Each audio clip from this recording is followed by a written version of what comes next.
Hello students, how are you all. जैसे कि आप जानते हो हम केस स्टडीज डिस्कस कर रहे थे और पहले वीडियो में मैंने 2 केसेस जो हैं वो आपको दे दिए थे। Now I am going to discuss next few cases with you और आपको लास्ट वीडियो में टेक्निक भी सिखाई गई जो कि मैं अभी इस बार भी आपको साथ साथ बताऊंगी।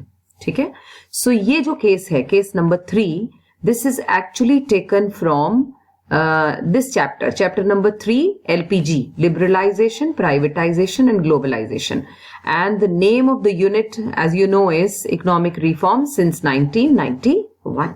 ठीक है बेटा, सो चलिए लेट्स बिगिन। हमारे इस वाले में अगर हम ध्यान से देखें तो मैं आपको यहां से एक हाइलाइटर भी ले लेते हैं। देखिए ये जो टॉपिक है this is economic survey source से दिया गया है, एज इट इज ही इसी तरह का ही केस स्टडी जो होगी वो पेपर में होगा। इस तरह से न्यूज एक तरह की होगी उसमें दी हुई उन्होंने, और आपको लिखा होगा नीचे कहां से लिया गया है source, so you can refer that. ठीक है राजे, चलिए अब हम इसमें स्टार्ट करते हैं। वेट अ सेकेंड, इरेज कर लेते हैं। All right. This section examine the major dimensions of inclusive development. तो क्या बात करेंगे वो? Inclusive development की major dimensions. Poverty alleviation, employment generation, health, education, social welfare, besides reviewing the progress of important government programs in these sectors. तो अब हमें idea हो गया कि ये किस तरह की बात कर रहे हैं, कुछ इंक्लूसिव डेवलपमेंट की बात कर रहे हैं, क्योंकि एलपीजी जो था रिफॉर्म के बाद हमने जो है ग्रोथ पाथ पर आगे बढ़े थे और ये सब हमारे मेन प्राइम जो एजेंडास थे, पॉवर्टी रिमूव करना, इसके बारे में। अब इंक्लूसिव डेवलपमेंट के बारे में कह रहा है, it can be viewed in terms of progress in social and financial inclusion, right. A large part, और आपको मैंने पिछले वीडियो में भी बताया था कि आपको कीवर्ड्स को माइंड में रखना है, क्योंकि अब वहां पर you are not allowed to underline और mark anything on the question paper. So याद रखना पड़ेगा आपको कि एक तो मेजर डायमेंशंस की बात हो रही है, फिर इंक्लूसिव डेवलपमेंट को कैसे व्यू किया जा रहा है। A large part of the population, particularly segments like landless labourers, marginal farmers, scheduled castes, scheduled tribes and other backward classes, यानी यहां पर कुछ सेगमेंट, स्पेशली किसी सेगमेंट की बात चल रही है जो लोअर सेगमेंट हम बोलते थे। कंटिन्यू टू सफर सोशल, ये वो सेगमेंट है जो कि क्या सफर करता है, दे सफर सोशल एंड फाइनेंशियल एक्सक्लूजन, हम उन्हें एक्सक्लूड रखते हैं। Accordingly, the government's policies are directed towards, अब गवर्नमेंट की पॉलिसीज जो है वो इनकी अपलिफ्टमेंट के लिए हैं of these segments, so as to, क्यों कर रहे हैं हम इनको, so that to enable everyone to reap the benefit of growth। ठीक है, so this is the reason, reap the benefit and bring marginalized section of the society into the mainstream, उनको up जो है उठाना। This is also reflected in social sector expenditure by the government। अब हमें थोड़ा सा आइडिया हो गया ये क्या कह रहे हैं। अब let's move to the questions. So मैं आपको क्वेश्चंस दिखाने वाली हूं। Question number 1, do you think that segment like, जिनकी बात हो रही है, agricultural labourers, marginal farmers, SC, STs and OBCs continue to suffer social and financial exclusion. अब ये जो आर्टिकल है इसमें तो यही लग रहा है, आपको भी यही लग रहा है, तभी तो बोल रहे हैं कि भाई गवर्नमेंट जो है वो उस पर एक्सपेंडिचर कर रही है। ठीक, तो ये जनरल क्वेश्चन है, इसका आंसर इफ यू सी यहां पर बहुत डिटेल में नहीं नजर आ रहा, लेकिन 2011-12 की रिपोर्ट कहती है कि है ऐसा, तभी तो उनकी अपलिफ्टमेंट की बात हो रही है। तो इस क्वेश्चन का आंसर बच्चे क्या होना चाहिए कि I think according to the paragraph, I think that this particular group which we are talking about, marginal farmers, SC, STs, OBCs are they are suffering with social and financial exclusion, although the extent is not that much according to my view। आप लिख सकते हो, लेकिन according to the paragraph ये है, और अभी government जो है उनकी अपलिफ्टमेंट के लिए there are many programs which are being run by the government। तो आप ये इस तरह से इसका आंसर दे सकते हैं। अब हम आते हैं नेक्स्ट क्वेश्चन पे। Second question, what should be the role of school, other children and yours for more participation of landless agricultural labourers and marginal farmers. अब अगर ये पूरा पैराग्राफ में देखूं, इसमें उन्होंने कुछ नहीं लिखा था भाई आपका रोल क्या होगा, लोगों का क्या होगा, सोसाइटी का क्या। तो ये आपका फिर एक तरह से एक जनरल क्वेश्चन है, आप स्टेप बाय स्टेप लिखिएगा। स्कूल क्या कर सकता है, स्कूल क्या कर सकता है, आप लिखोगे जी रोल ऑफ द स्कूल क्या है, इंक्लूजन करना। देखिए फाइनेंशियल इंक्लूजन है ना, लेकिन सोशल इंक्लूजन, सोसाइटी में क्या क्या आता है बेटा? स्कूल्स आती है, फैमिली आती है, सोसाइटी आती है, हम सब आते हैं। तो सोसाइटी एक, आप इसको टर्म जरूर यूज करिएगा कि सोशल इंक्लूजन जो है वो बड़ा ही इंपॉर्टेंट पॉइंट है।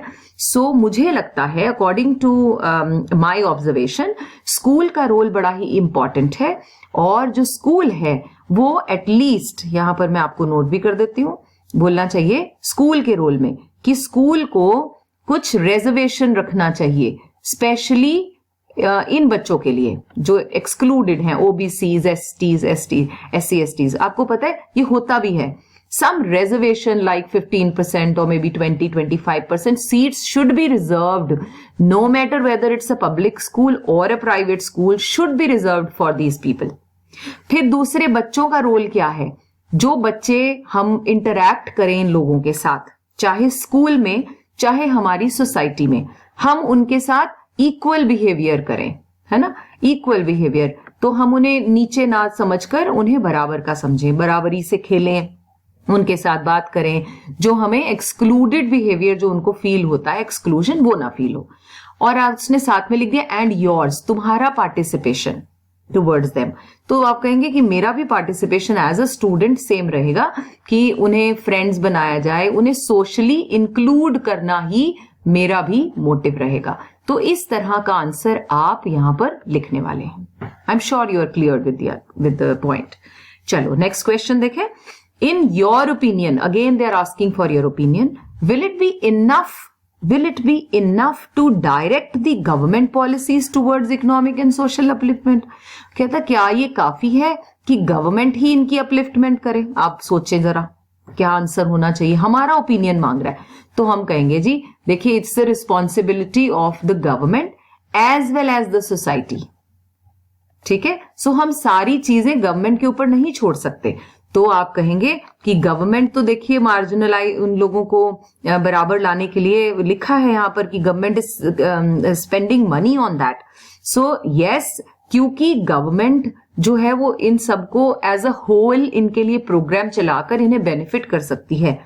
हम और आप जैसे सोसाइटी में हम हैं, हम अकेले नहीं कर सकते, लेकिन yes the whole society.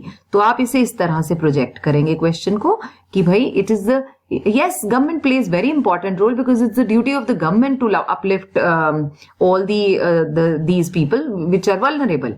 Okay, but we cannot leave everything on the government. तो ये आपका एक balanced answer हो जाता है. Yes, it is the responsibility of the society also to include these people into the mainstream or maybe in the society. Same जगह से जहां से लोग पानी पीते हैं वहीं उनको भी अलाउ कर देना चाहिए, हो जाएगी social inclusion. राइट, तो ये पॉइंट आप दो बातें कवर करेंगे. लास्ट क्वेश्चन है what will be your efforts in this field.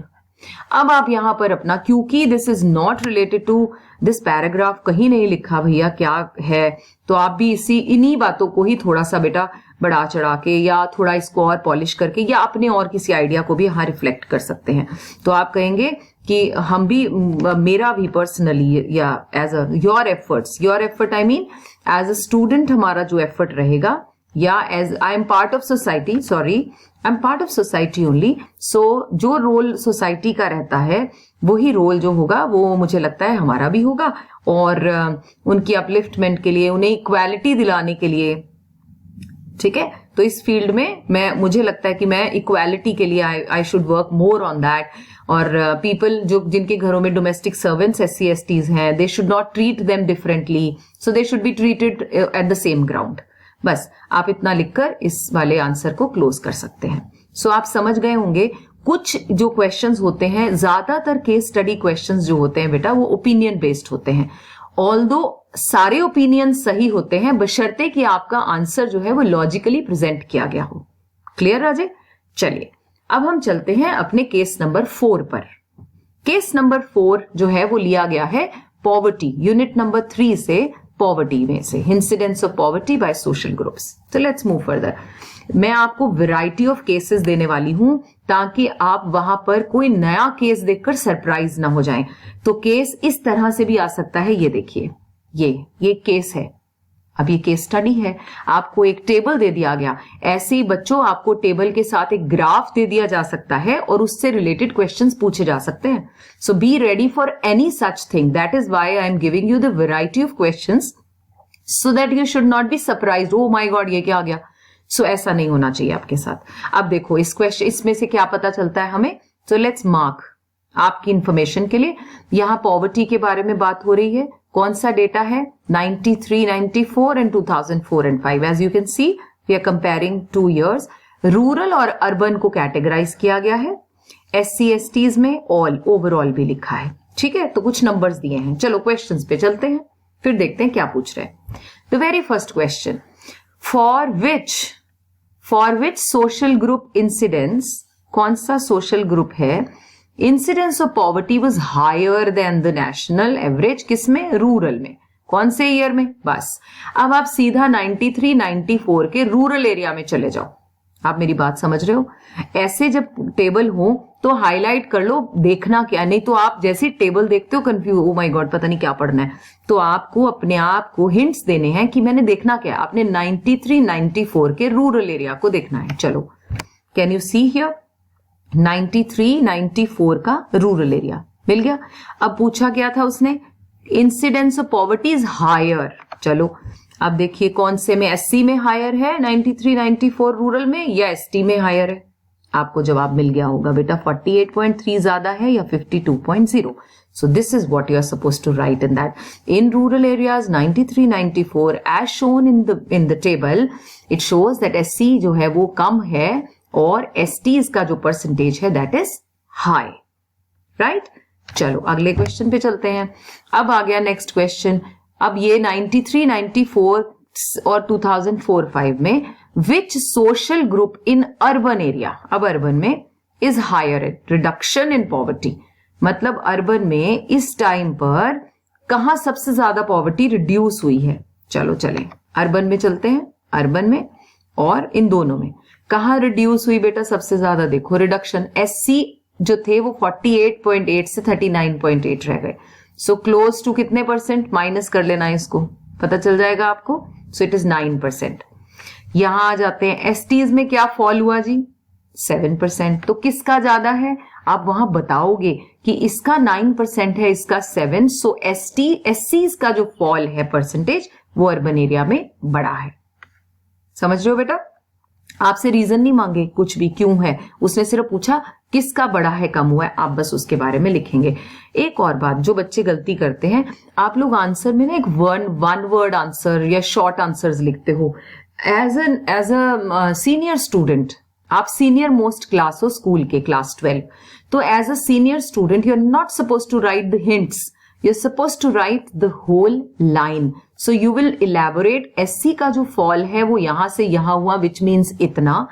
ST का फॉल 40 से 33% हुआ which means 7%. So major reduction जो है वो देखी गई है किसमें? SC में. तो it will be a small paragraph with 2-3 lines. Alright, चलिए नेक्स्ट क्वेश्चन पर आ जाते हैं. Third question, enumerate whether decline in poverty and all India level, मतलब अब ऑल की बात कर रहा है, has been higher in rural और इन अर्बन. अब ऑल के खाने में जाना है और देखना है कि जो रिडक्शन हुआ है, डिक्लाइन किस में ज्यादा है. चलो चल लेते हैं. ऑल में गए, ऑल में सॉरी यहां से मैं हाइलाइटर ले लेती हूं.